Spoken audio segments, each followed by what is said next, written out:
Before we get started, I want to thank our community partner, Epilepsy Foundation of America, and sponsors Neurelis and SK Life Science. Thank you so much for believing in this podcast, for making conversations like this possible, and giving us a space to talk about our epilepsy what the F moments. Okay, here we go. Hey guys, welcome to What the F.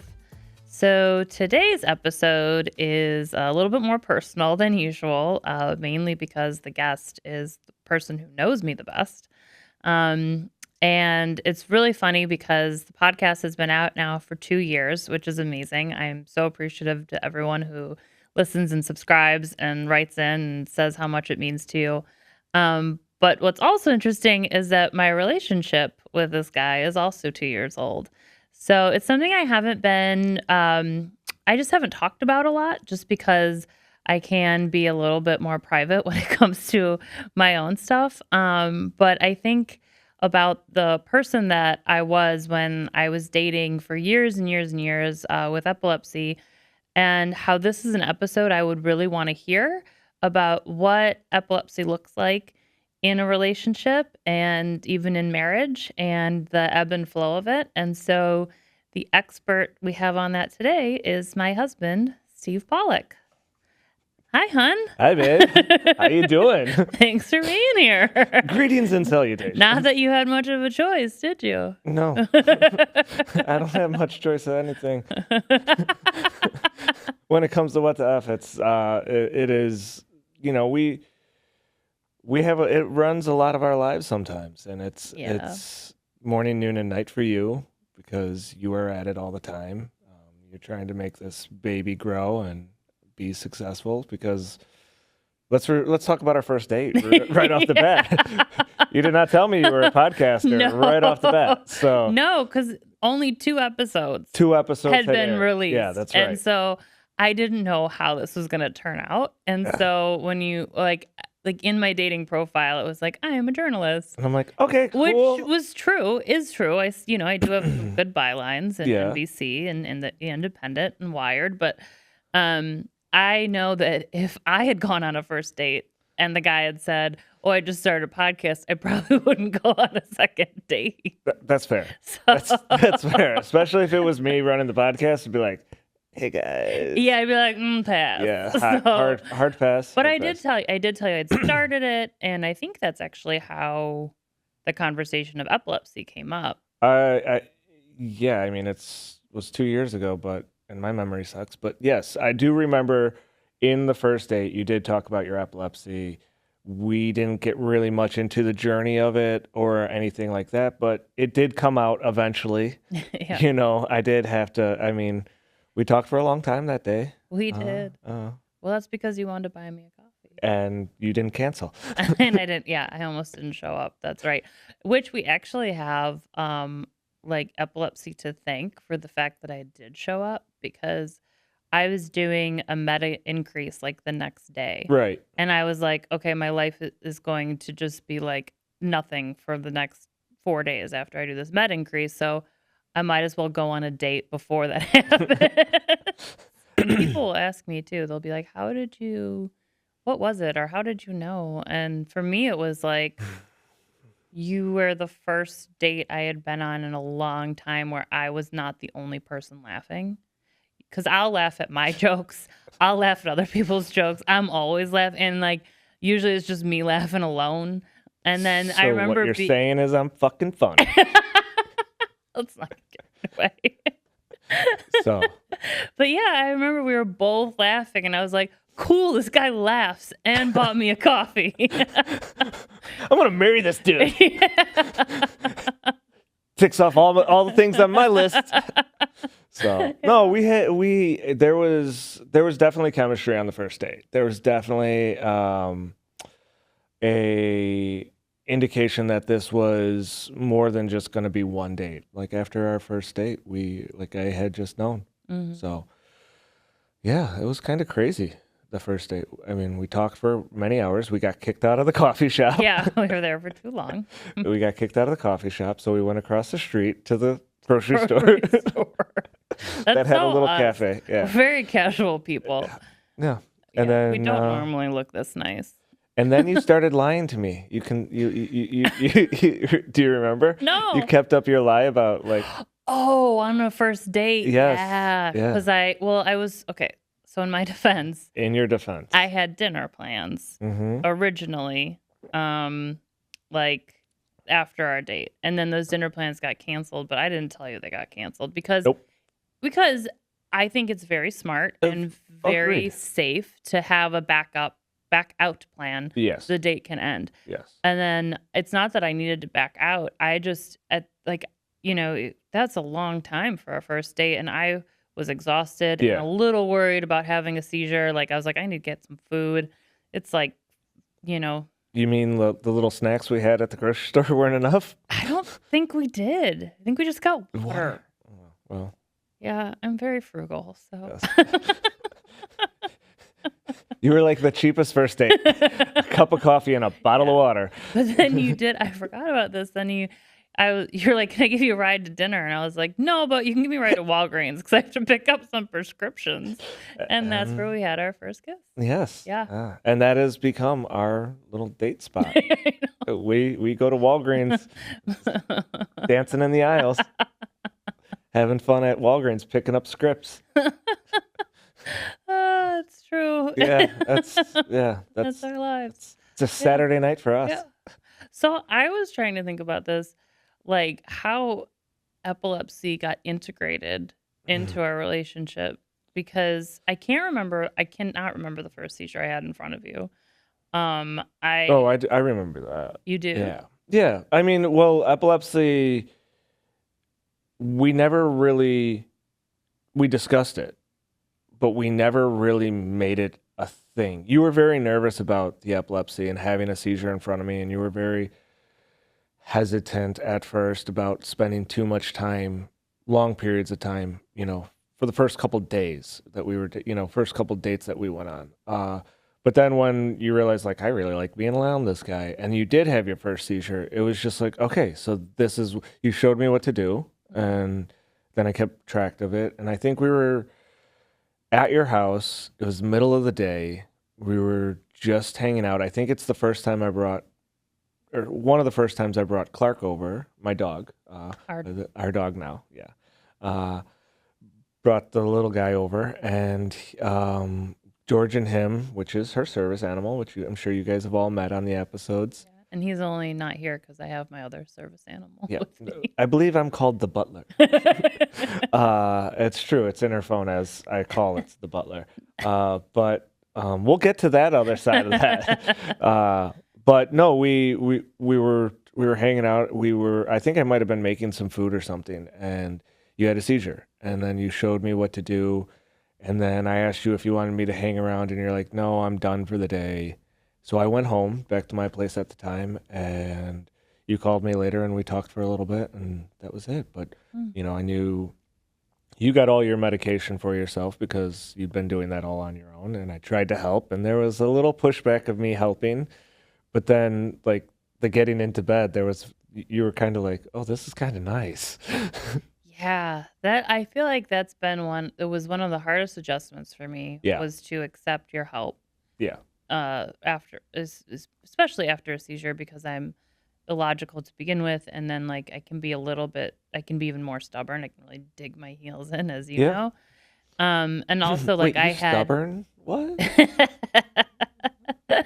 I had like you said, I had done this on my own, been living alone, for a long time, and been living alone with epilepsy for I think like 6 years at that point.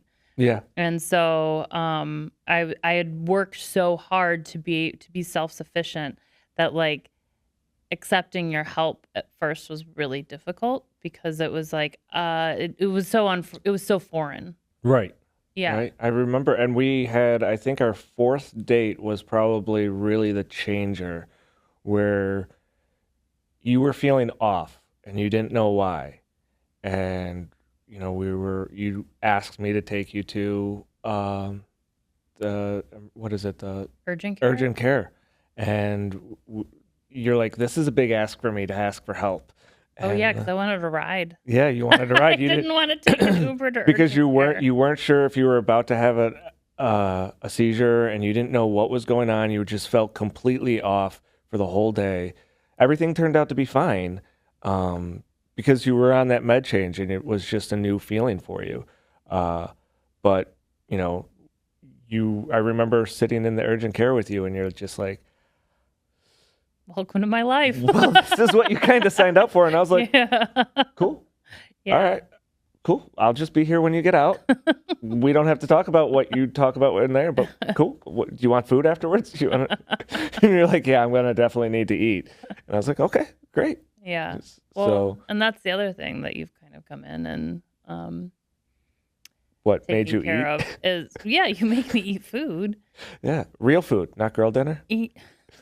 I hate that phrase. All right.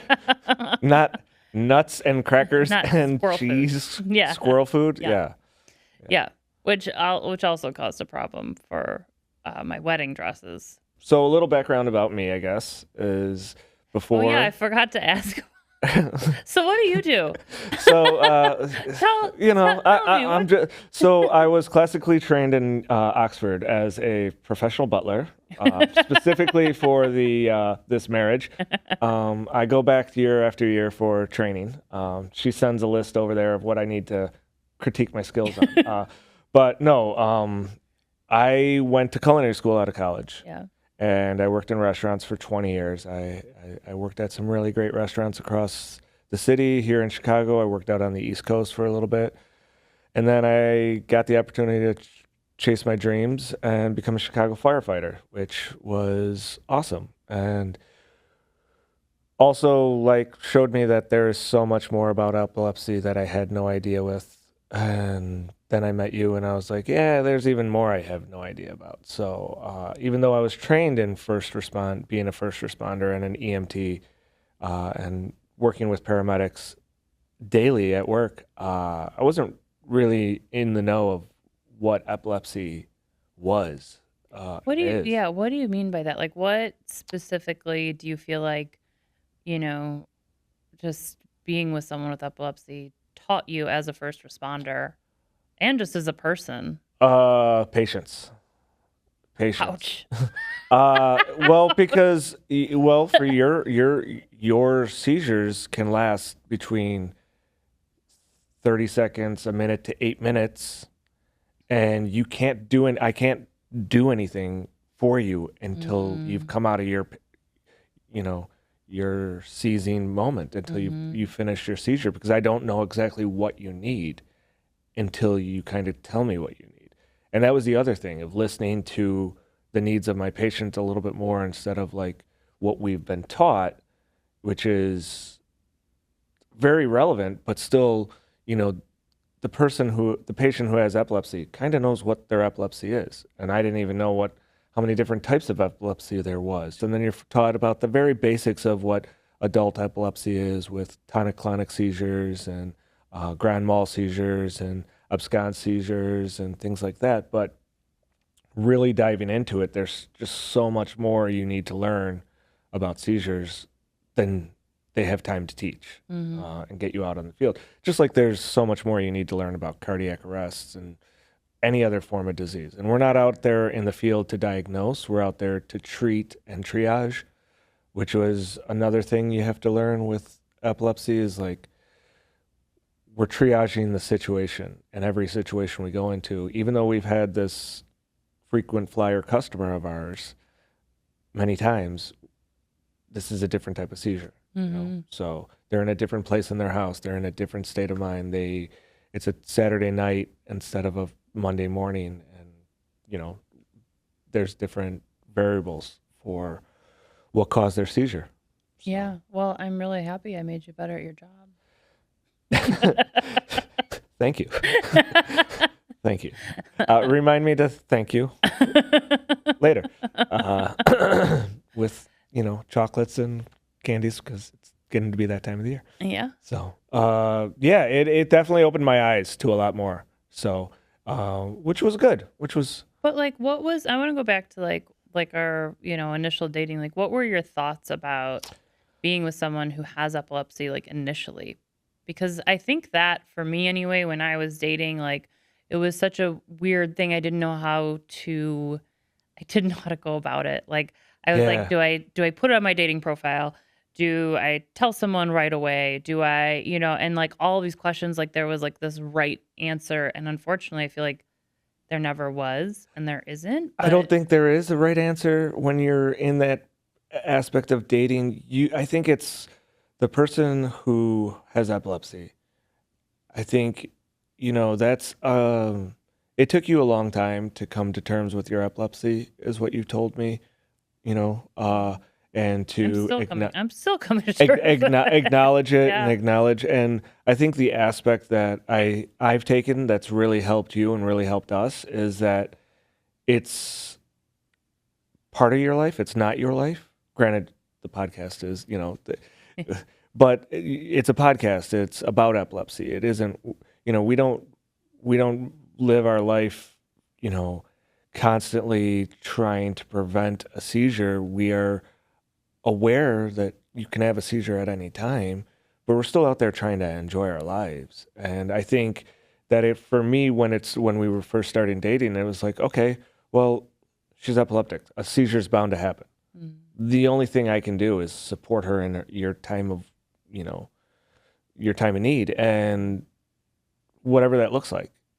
But we're going to have fun in between that. Like, Yeah. and we'll enjoy it. Like you are a person who has epilepsy. You aren't a epileptic 24/7, 365. You are just a person who suffers from epilepsy, but you're also an amazing, wonderful woman that I fell in love with, that laughs with me, that jokes with me, that, is sarcastic towards me and makes me feel great about myself, and also have to pick up my socks and underwear and throughout the house and clean the dishes. And you're just this wonderful, amazing woman. So, it was that. Not pay him to say that. I mean, we're married, so happy wife, happy life. Oh my No. God, how many times did people tell us that when we first got Oh my married? God, that was so annoying. Okay, but I want to go back because I feel like epilepsy does determine a lot of our plans, like whether it's day to day or whether it's long term. Sure. And it almost to me feels like the biggest factor in determining what we're going to do today and what we're going to do in 5 years because of like but that's just how I see it because it'll be like, well, do you want to go out to dinner tonight? It's like, well, like if we're meeting a friend, it's like, how early can they go out to dinner? Yeah. Well, that is definitely changed. My restaurant lifestyle has definitely come to the blue plate special, early bird dinner special, going out to dinner at 9:00 at night, which I used to do, and meeting for drinks with friends in the evening after they got off shift is definitely not something I do. No, I mean, we still have fun with our friends. We still have fun with our restaurant friends and your friends, and our friends group understands what our dynamic is, and I think we just let it flow. We didn't try to let it dictate to us what was going on. We went into it like, okay, so this is how you're feeling. This is your energy level. This is the state in which you're recovering from your post-ictal state. This is how you feel right now. And what we've done is allow that to just be a part of our life and not really it sets the tone. It doesn't dictate. It just, we ebb and flow with it. We change our plans based on our needs, both you and I. I mean, we pushed back this recording this morning because I needed to sleep in longer because I got off shift from work. And we rescheduled this because I had a seizure. You had a seizure right before we walked out the door. Yep. So, we make adjustments. And I think that's what, for those of you out there that are dating and looking to meet somebody, you have epilepsy. It is what it is. But you're looking for a partner. I think it's the understanding. And I think that's something you saw that I had, which was just the understanding of it. And it's like, it is something. It is a part of our lives. It's not the dictator in our lives, but it is something we respect about our relationship and our lives. But I like you, and I want to be around you, and I love you. And like, yeah, we have a relationship, and epilepsy is a part of that relationship, but it's not the defining factor of it. It's something we respect and honor and, try to prevent every seizure we can. But you're still having active seizures, and I'm aware of it. What's that like on your end? Because like I know what it's like on my end when I've had the seizure and I'm in a depressive state for 4 days. Yeah. And then I can't imagine that's the most fun person to be around. Like someone who's just constantly crying and not making sense and, cognitively not functioning. But then also like just what that's like for you, especially given like what happened recently and I haven't really talked about this at all publicly, but I did have, as you know, and you were there for a pretty significant seizure cluster in December. Yeah.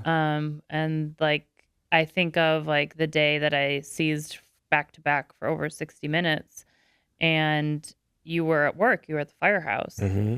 And then like, I couldn't make it more than like a few days without a seizure Right. for weeks. And, like, what was that like for you? Because I know for me, like especially because it was right before Christmas. Yeah. And people have asked me like, what did you do for Christmas? I'm like, I don't remember, but I know it was fun. I know it was just Steve and I, and I know like the memory, because like that's where like the memories get lost. But I know like I have nothing but warm memories about it because we were just like cozy in our apartment and you were making delicious food.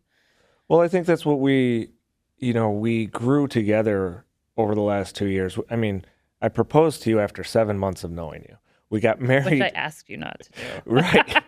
Well, we can get into that story in a little bit. Well, I said, please don't propose to me and don't get me an engagement ring. Yep. And thank you for not listening to my request. I really meant it though. That was the thing. I was like, you were so adamant. I know. Well, I was just trying to be pragmatic. And as mentioned, I am very frugal. So I was like, we don't need to spend money on a ring. Like, we already know we're getting married. We don't need to do the whole thing. And then you did the whole thing. And then I realized, oh crap, because I proposed to her on a Saturday after we went to the farmer's market. We went to a very special spot and I proposed to you and you hyperventilated. Yeah. Okay. I hyperventilated and fell to the ground. And I went, oh shit, she's going to have a seizure. This is not how I thought this engagement was going to go.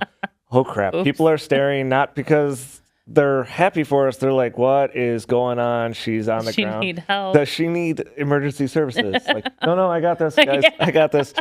First responder, it's fine. I'm off duty, but I'm fine. I know I look like I'm homeless right now, but we're good. No, we did. We got engaged and we got married, and we just sort of let your epilepsy evolve, and I started to become more aware of your needs. Every seizure you had was different. Every seizure, whether it be in the winter, the summer, raining, hot, you've had seizures while we've been out walking the dogs. You've had seizures while we've been in the car. You've had seizures with family. It's just an adjustment. And when it came to Christmas, we had a lot of plans for the holidays. And it sucked that we had to cancel them because we had to cancel on family and our friends. But at the same time, it was like, it's still the holidays and we both love Christmas. So how do we deck the halls and Jingle Bell Rock around our house for the next, it turned out to be almost a month because of your cluster. But we had fun. It's just adapting to what it was. This is part of our life, so let's go with it. But what is your coping mechanism for you when that happens? Because it can't be easy to just no, it's not easy at all. Yeah. No, I'm watching the love of my life have a moment that sucks. Your brain is literally like, and Control Alt decide if I Delete. can edit that or not. I don't, and that might need to be cut. I'm not sure. Your brain just Control Alt Deletes and like, short circuits, and you're in a state of like disarray and pain and just pure. To me, it seems like hatred and distress of everything that's in your brain. You just hate your brain at that moment. And have you spoken to your guests or to your followers and your listeners about where your epilepsy is in your brain? Okay. I don't know, but yeah, so it's my left temporal lobe, which also controls emotions. Yeah. And so for some people, it can trigger like excitement, and for me, it triggers depression. And it's a pretty intense depression, which obviously we've had to both work through times when suicide ideation comes into play, and we have a plan for that. Like we do. I just want to say so people know, it's like literally written out in a folder that I take out after I have a seizure, and it's like this is the plan. Yeah. Like just to be post-ictal, just to be post-seizure. But then there's also a separate plan that's like if I start feeling death ideation, suicidality, which are all three different things. Right. To be taken at different serious levels as like some need to go to the ER, which we've had to do we've had to go. We've talked about this, and I'm happy you're sharing with your listeners because I'm sure there's other people out there that have felt that, and are confused. Like, am I the only one that feels like this after a seizure? It was something that scared the crap out of me when it first happened, especially when it happened. You had the seizure. I was home the following day, and then the next day I had to go to work. And for me, I work 24 hours, a 24-hour shift. So I leave on Monday morning at 5 o'clock in the morning, and then I don't get home until almost 7 o'clock Tuesday morning. So I'm gone the entire day, and it's not like I can leave work at any time because, I'm needed for the specific reasons that somebody has an emergency. So I can get you on the phone sometimes. It's always on silent. It's always on do not disturb. It's not even on silent. Yeah. You don't even know where it is half the time. That's also true. I had to get you an Apple Watch so you could ping where your phone is. Because you leave it at anyways. That's my wife. And I love her. But it's been scary for me, when you've had that suicidal ideation and, you've that suicidal thoughts and you've been in that depressive mode. And the depression is one of the things that I think it's the only thing that sucks like the most about your seizures. Yeah, I agree. And because it comes in it could come on really, really hard, or it could be a little bit light and fluffy. Hold that light and fluffy depression. I mean, I don't know. It could not be. It can be. Yeah, it could be not as severe. Yeah, right. I agree. Yeah. Not as severe. But I don't know about that light and fluffy bullshit. It allows me to joke with you more when it's light and fluffy. Yeah. So I get to make you laugh a little bit easier. But it's one of those things that it's a serious conversation to have with your partner. It's something you have to take seriously. It's not easy too. I just want to point that out because it wasn't like easy for me to be like, hey, you know what else is fun about my epilepsy? Hey, I just met you. This is crazy, but I'm having a suicidal thought, and I just wanted you to know. So, call me, maybe. Yeah, pretty much. Yeah. But like, it's one of those things that because I'll build myself up before to have a conversation with you about anything because it's just who I am and what I do. And, I remember the first time we talked about it was just because of the way you responded. Like, I was so happy that I did. Yeah. And that and I will push you to be like, after I've had a seizure, I need you to ask me, how is your depression? Where is it at? Because otherwise, why are you laughing? Because the first time you asked me to do that, I went into medical brain and started asking, who's the president? What year is this? And you're like, I hate those questions. Well, I hate the who is the president question all the time. Yeah. What year is it? What day is it? And you're like, God, don't give me the standard. Ask me how I'm doing. Ask me real questions. And I was like, okay, Right. So I'm sorry, I cut you off. Well, I'm used to it. So it's fine. And you're lucky because you're married to someone with an epileptic brain who doesn't remember what they were just talking about. Well, you were talking about the things you had to ask me to ask you, like how your day was, how you're really feeling. Yeah, really just ask, and it's even just the point blank, just like, how is your depression? Just because otherwise when you're depressed, it's really hard to articulate it. Yeah. And so it's like for me, I need the point blank question. Otherwise I just generally won't talk about it. Sometimes I'll self-report and be like, hey, babe, things are really bad right now. I just need you to just stay with me or just talk to me if you're, at the firehouse and then sometimes you'll call someone to come over or to. We will coordinate that too. And I think that's the biggest message I think we can convey about this, or you can convey to your listeners, is like, talk about it. Literally, either if you can't talk about it and it's too much, write it down and let somebody read it. Like, you got to let people know how you're feeling, first and foremost. This is a serious thing. It was something you were very closed off, protective of sharing with me when we first started dating. It took a few months for you to open that vault up. And I understand, and I get it. I understand where you're coming from. Sharing your epilepsy and sharing your feelings and sharing how you feel post-tictal and during your auras and during your seizures and things like that. That's a very personal thing to let somebody into because of rejection. Yeah. Straight up rejection. Yeah. How is this person going to react? How is this person going to take this? Are they going to be sympathetic or are they just going to be a douche? Well, and and prior to you, I had both experiences. Yeah.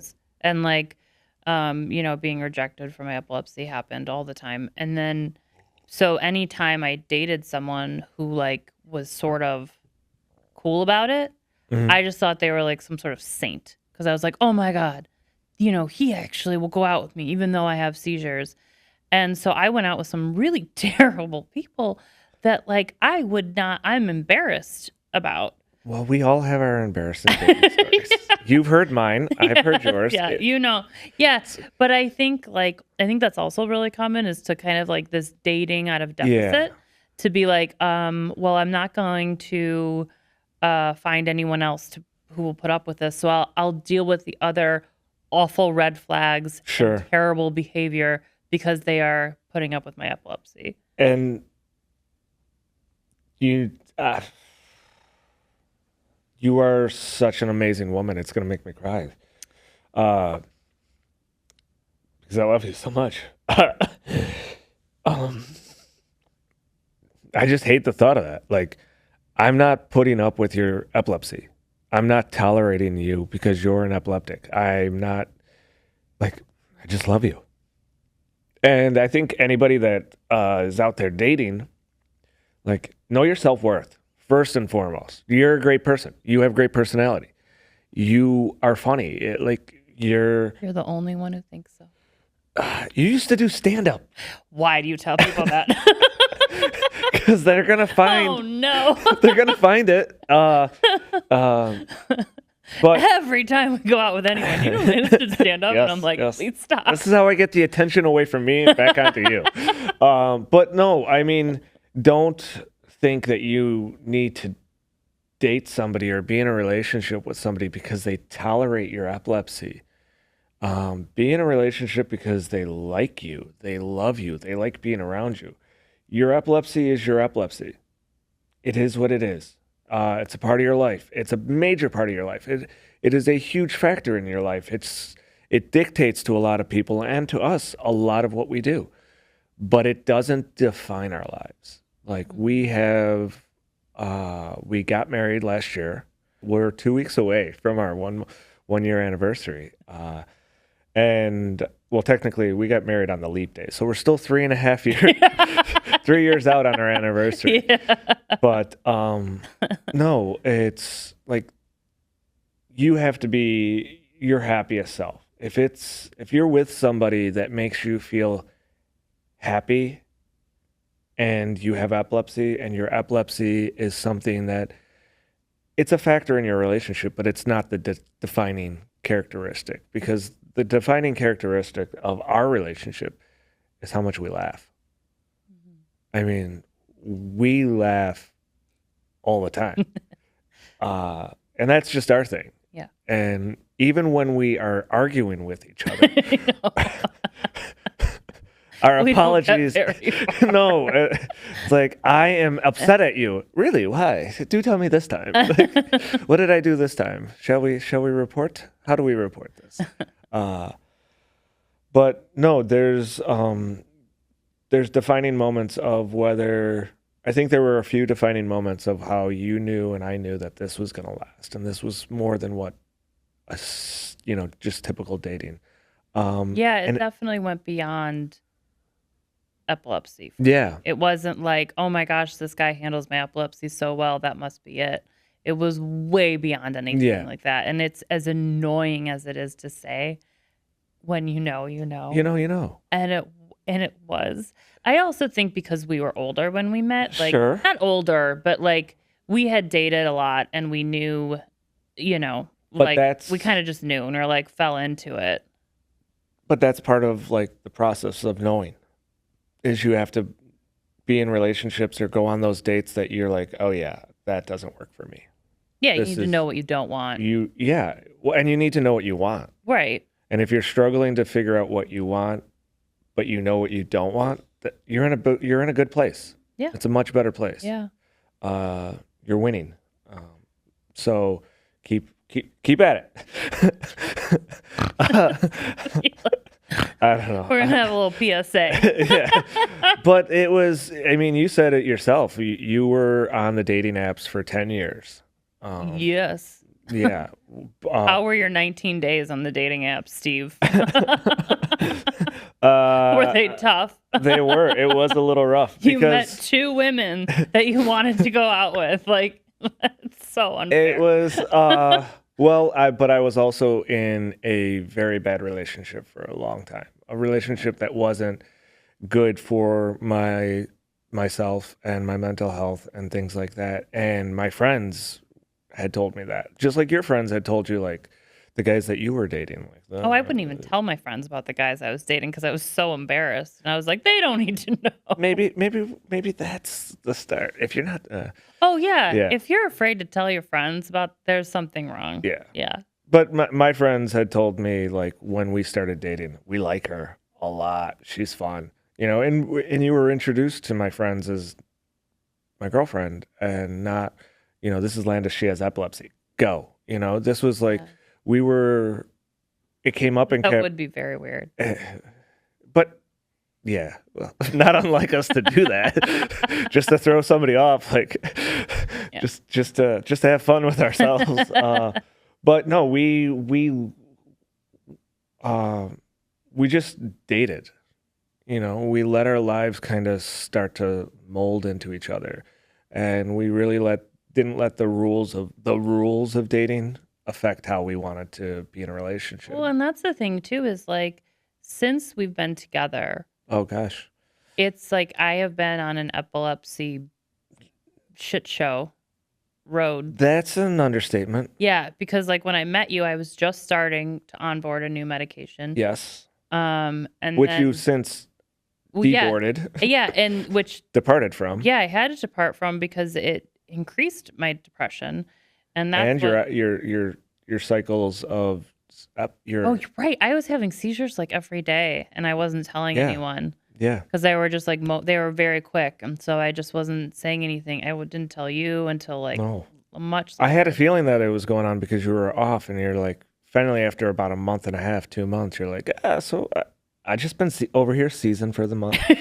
just doing my thing. Yeah. And I'm like, this is a conversation we should have. Yeah. Yeah. Well, and that medication caused a lot of side effects, and so But we had I had a 5-day hospital stay. Ooh, at the EMU. Yes, in the EMU. We had and that was right before we got married. Yeah. And I remember just being so, not that I wasn't sure before, but that 5 days in the EMU was so much fun because we were just Said laughing. Nobody ever. I know. Well, it's also the coldest days in Chicago. It was -40, and we never had to go out. And we didn't have to leave. We didn't have to leave. We were except when you sent me out for food. Oh yeah, you had to go and yeah. But I remember just being how is even the hospital fun with this guy that I'm marrying in a month, and it was kind of one of those things that I feel solidified a lot for us. Sure. Even though I wish it hadn't happened. But then, it was trying a new medication a month after we got married. And that was the goal of that medication, which is a bigger conversation, was hopefully I could be on that to have a kid. Yeah. And that medication didn't work either. And also messed with my emotions and my seizures. And it was when I'll never forget this conversation because it was the 4th of July. We were driving to your family's house and decided that because these medications keep messing with me and I can't get on a medication that's safe for pregnancy, that we would not have a biological kid. Yeah, that was we had so many discussions leading into before we got married and, as we were engaged and when we were dating. And then this was a conversation I remember having too. It was in the car and it was hard. It was a hard conversation to have while driving. I was just still in the passenger seat. Passenger princess, as you do, taking up all the cup holders with your drinks because she's got to stay hydrated, but she needs her Gatorade and then she needs maybe a snack too. And no, we were driving and we had a very long conversation very hard conversation about what our future held with your epilepsy and how that was going to define our marriage. And it was brutally honest and it was emotionally draining. And then we showed up at my family's house. I know. I was hey guys. And some people didn't even know we were married. They were congratulations. Oh yeah, that's right. That's right. Yeah, about that. So we should talk about that real quick. So we eloped and then we went down to the courthouse in Chicago. And we didn't invite our family. We had 5 friends, your 2 best friends, 5 witnesses, my 2 best friends and their daughter. And then we got on a plane the following day and went on our honeymoon. And then at the airport, we told people. Yes. Hey, by the way, we got married. Over great. For us. No one was angry. Nobody was angry. My mom was happy for us. Your parents were happy for us. There was a lot of excitement. But there was, I definitely understand the disappointment that they felt not being there. Although, so then, and we did the party, We did the party 6 months later, but I can't imagine, as a person with epilepsy, getting married and throwing a party for 200 people on the same day. No. That is just, for me, that's asking for a seizure. I'm so glad we separated them because, they both are high emotion things to do. Yeah, I don't have epilepsy or any kind of chronic illness, and I was exhausted. Such an asshole. I know. I told you on our first date. Healthy, I told you on annoying. our first date, I am the nicest asshole you'll ever meet. First date, one of the first things I said to you. That's true. No, but going back to that conversation about not having kids, I do want to circle back that because I think that's a big conversation that people struggle with. I think for me, the deciding factors were the active seizures, the medication, and our age and where we were, and the risks involved for you because, as you said, I'm the very healthy one, and I'm a male, so I'm not carrying the baby. So If only we had that technology. If only we had the technology. So. But Yeah. what were the deciding factors for you for our decision? It was just for me. It was like I kept trying to get on a medication that is safe for pregnancy, and it just kept making my life worse. Yeah. Getting on these medications, and they weren't working, and I just felt like I had spent too much of my life trying to adjust to a new medication, and then like there's the whole factor of like let's like it just wasn't working. Yeah. Like, and so like in the medication I'm on now, like it's very dangerous to get pregnant on. And so it was like, how much of my life am I going to spend for something that I don't know if it's going to happen or not? And like, how much more suffering am I going to put myself through? But the thing that always got me, and the thing I kind of knew also that I would be okay with this was that like, I always see you and I'm like, you'd be such a good dad. Yeah. And that's what breaks my heart the most is because like of like the father you would be. And like, this is something that I was like, but I'm never saying like, oh, would miss being a mom. I'm just looking at you being like, oh my God, you'd be so good. And that's, and vice versa for me about how great of a mom you are because of how great of a, aunt you are to our nieces and nephews and our friends' kids and things like that. And it is hard. But it's whether it's the right decision or wrong decision, time will tell. We don't know. Well, I think we just have to go with it. It's right because It is. there's really no other avenue that we're open to exploring as far as, having a biological kid. But like for me, it's something that just still, it's like, it's what I didn't realize is that it would continuously be something that like I have to heal from. Right. Because like I spoke to a few friends about it and they're like, do you feel better now? Because I had been like, I don't even know if I want kids. I don't know if this is the right thing. And they said, do you feel better? Like you have closure? And I was like, I don't yet. And like, even now I'll, even on TV when we're watching like stupid shows that we watch, which we are not saying out loud. But like, and someone's like having a baby on the show. All of a sudden I get like a little pang, right? And then I go through the whole thing. I'm like, well, maybe we still can. And then I'm like, no, remember you can't, none of those medications work for you. No. It would just end up, it just wouldn't work out. Well, and since we've dated and first started dating and first met, your medications, you've gone through so many different types. And I want to back it up because I don't know how much of your listeners know about your epilepsy journey, like through how you were diagnosed with epilepsy. I mean, I think people have an understanding that it was later in life, but talk about how your journey started, like right in the beginning, and how you. Yeah. So it was after brain surgery to remove a brain tumor, and then 6 weeks after that surgery, I had my first epileptic seizure. And then. And what were you doing? I was watching Grace and Frankie and eating ice cream. Yeah. Chocolate ice cream, which is why I don't like chocolate ice cream anymore. And then like because I have like focal aware partial awareness. I don't know what they're called, but seizures where I'm in and out of awareness, as you know. I called my mom and then she lives in Michigan and she called 911 and got connected. And so like then all of a sudden there's all these firefighters in my apartment. My people showed up to say hi. Yeah. And they're looking and cops and EMTs and like everyone's looking around for drugs, which I understand because I was very out of it. But I felt a lot better when they came back or when they got there. And I was like, I'm fine. They're like, no, you're going to the hospital. I'm like, no, really, I'm fine. And I remember one of them said, no, I think you had a seizure. And I was like, okay, whatever. Yeah. And then I got to the hospital, got hooked up to an EEG and had another seizure that they caught. But this is also while I was going through radiation treatment for the brain tumor that had been removed. So like I was having like 3 or 4 seizures a week.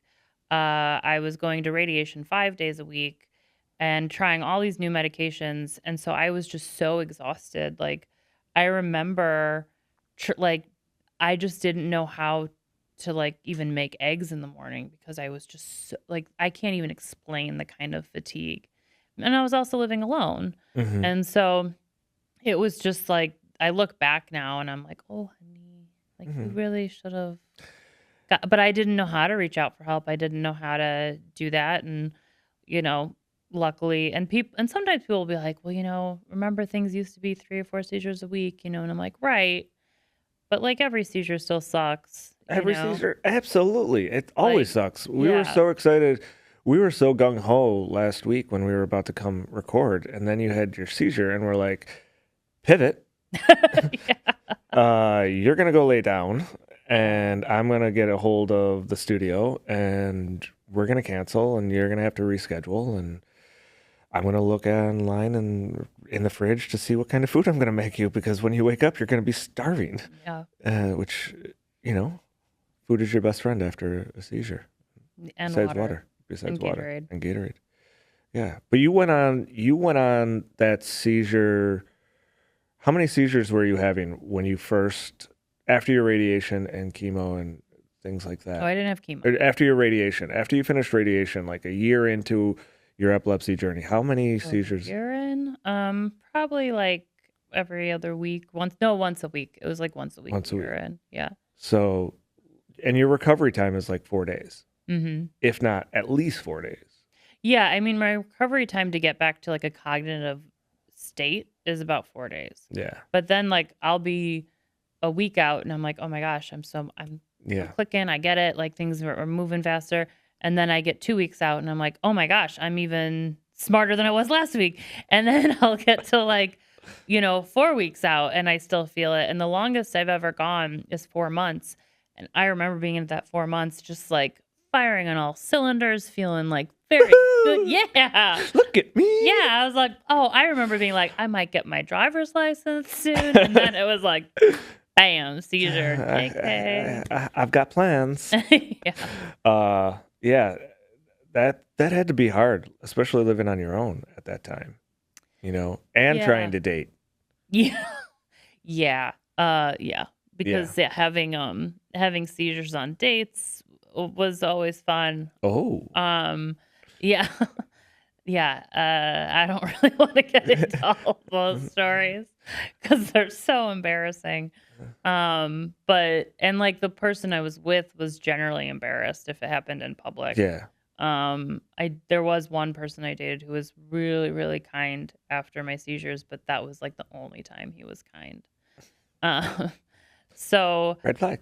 Yeah, oops. But then once I got George, who's my service dog, like that was such a game changer. Yes. Yeah. He's the because best. it was the first time I had someone constantly looking after me in my home. Yeah. Like, and I remember like the first time I slammed my thumb in a drawer on accident, and I just like was like, ow. And he comes running from the other room. And I burst into tears because I hadn't had someone come and take care of me in so long for something so silly. And then to have him also be able to respond to my seizures and like help me during those, it's just like this huge. I honestly, this is going to sound so weird, but I feel like getting George really taught me how to let someone help me and also taught me how to love, because it is a vulnerable experience, even living with the dog. And I think that really opened up my heart, which I know it sounds so lame. And like, I want to roll my eyes as I'm saying it. But it doesn't, because but it's true. You trained George like trial by fire with your seizures and how to be your service animal. You did that. And this dog, all 10 pounds of him, like anywhere you go in the country, anywhere you've traveled without me for work and for, the different advocacy things you do for epilepsy, if you have a seizure and you're out and you say, George, take me home, he knows how to get you home. He knows where to take you. He somehow has a sixth sense of where that hotel is, where you're staying, where the Airbnb is. Like, he just knows. Yeah, he establishes home for you. Very quickly wherever we travel. And that understanding of like, I've got that comfort blanket, that, that warmth of a companion to take me to home. Mm-hmm. Now you have me as your travel companion. Do you remember when we were getting on the plane for our last trip, and they're For for Italy, and they're like, do you have your service animal with you? Do you have a dog checking in too? And you're like, no, I just have my husband. He's my service animal. It was on our flight out there. I do remember that. Yeah. Yeah. So, yeah, get yourself a service animal like me. I can't recommend it enough. It's so demure. But yeah, we've had to make adjustments with our lives and how we live, but those are the adjustments and things that, as a relationship, when you combine forces as a couple, you have to make exceptions and you have to do things. I think it's just kind of like, I used to hate the word partner. Yeah. Because I felt like it sounded so like corporate, like having a partner. But then like the older I got, the more I liked it, because it's like partner, teammate, kind of like you're in it together. And like, yes, epilepsy does require more, I don't know, partnership, I would and say. Teamwork and support and love and understanding. And, we've struggled at times, it's not easy. We're still learning how to balance it. Yeah. But that challenge is also fun. What? It's we have fun. We were in 5 days in the EMU and we had fun. So okay, good. Yeah. Point. Okay. It's changed my life a lot. My friends have noticed it in a good way, in a great way. It's like, changed. what do you mean?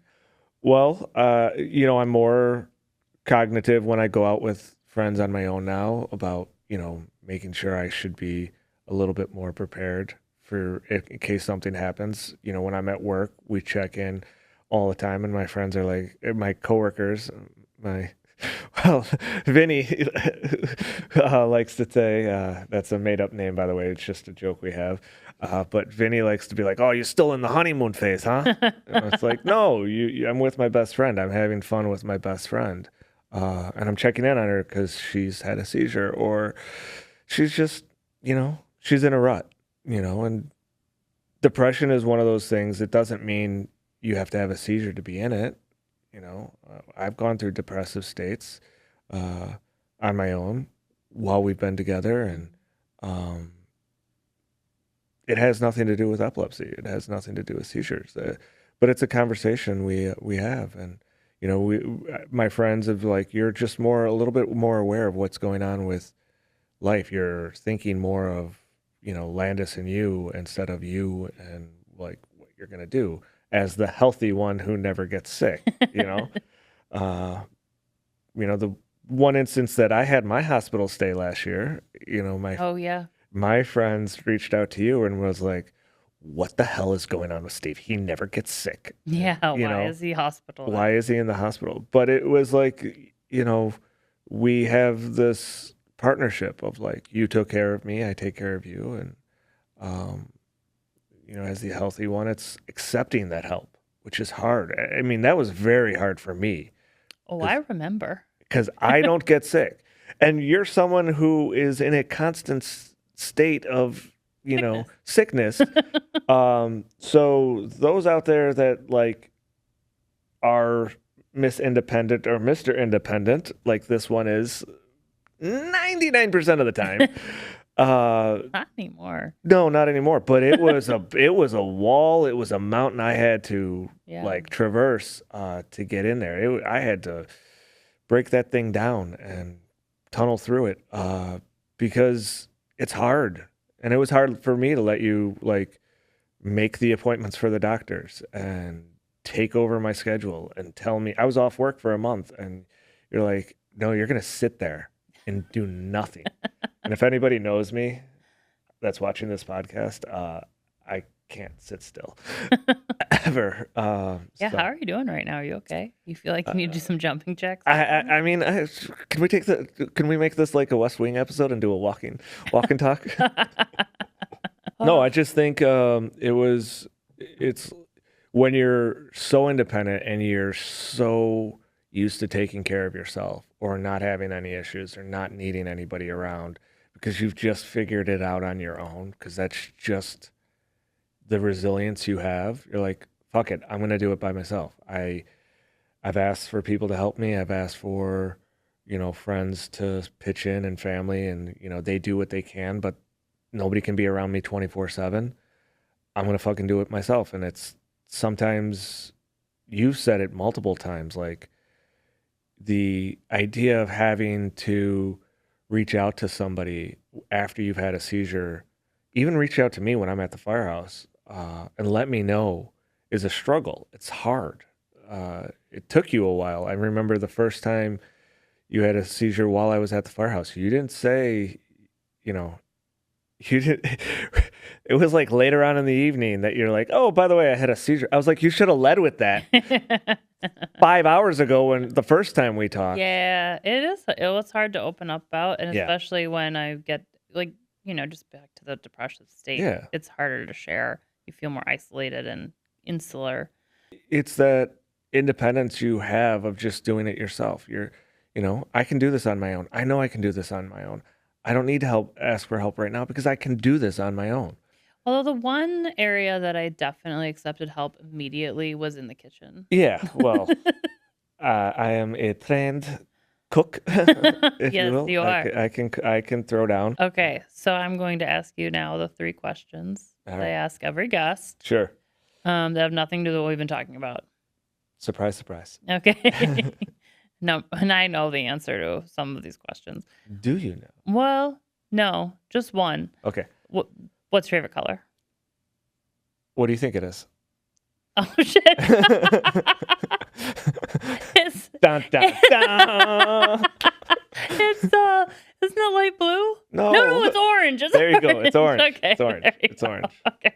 It's orange. But light blue's in there. No, light blue is in there. Okay, Yeah, the varying shades of blue defines my outfits, other than gray. I mean, but because I'm just so blah, no personality. Number 2.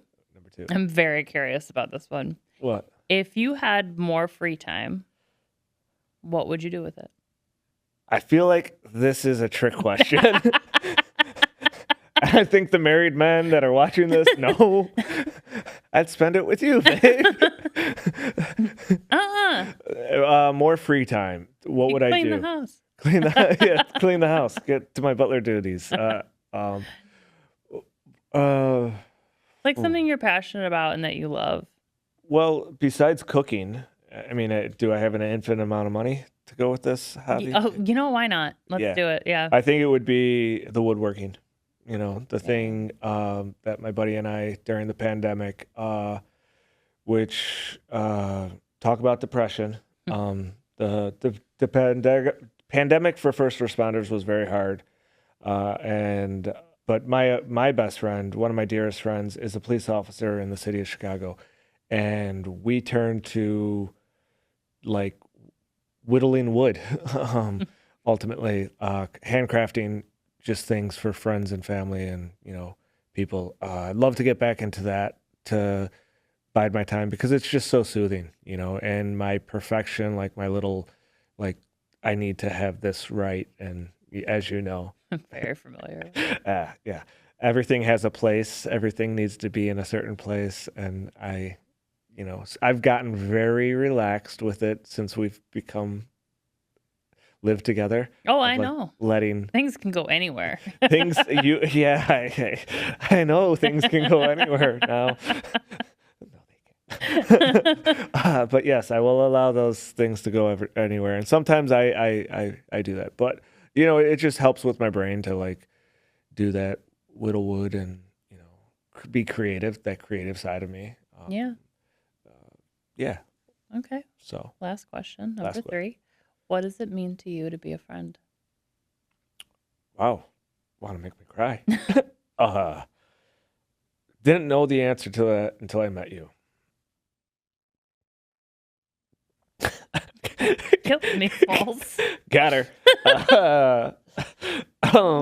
Yeah, that was, I think my friends would say that is true. It's, allowing people to be the same friend to you that you are to them. And that's balance. And that's like every relationship, when we got engaged, everybody was talking about like, you're going to have to give up XYZ, or what's the word I'm looking for? You have to concede so many portions of things, and you're going to have to balance your lifestyle. And I think those who are really in a good relationship know that nothing is ever balanced. There is nothing in our relationship that we will never be 50-50 on anything. It will always sway one way or the other. Mm. And I think that's the healthiest way we can attack our relationship, is that when you're... Did you just say attack our relationship? Yeah, we got to attack. You're attacking. Move forward, we have to like be there for each other in certain ways.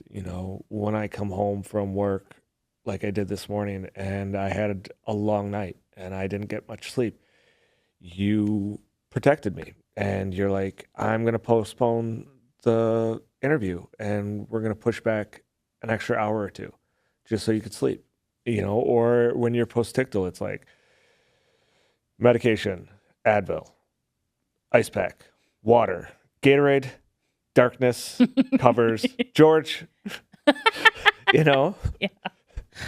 Comfy clothes, But, I think it's a balance. Being a friend to somebody is being able to allow that person to be a friend to you. And that's hard for people who have been independent for so long. Thank you so much for being here. You're so welcome. No, I do appreciate. It's not like I had a choice or anything.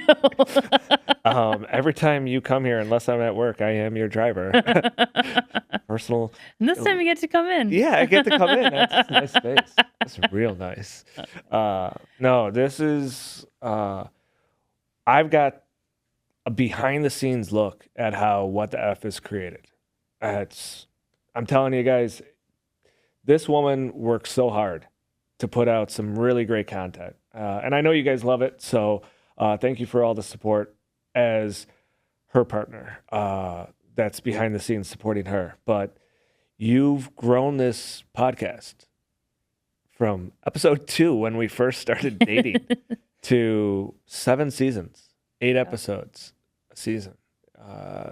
You've traveled across the country, interviewed some really crazy, amazing people. DJ Hoppa, Tony Coelho, Jeff Parent, like B. The list goes on. And I've learned so much about epilepsy. You've grown this into not just a little, like, we're going to sit here and talk about epilepsy, but this is a platform to let's have a real conversation about our feelings and how we feel about this fucking thing. Let's live, laugh, love our best life out. No, that's not what you do on this podcast by any means.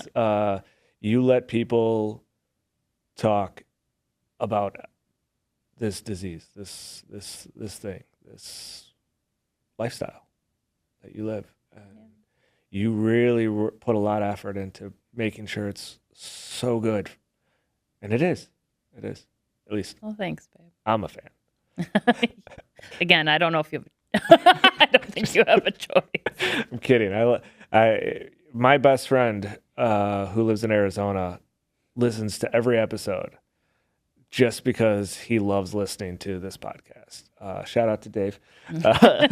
But, it's just the content you're putting on. Even those who are, removed by it a little bit still want to listen because it's so good.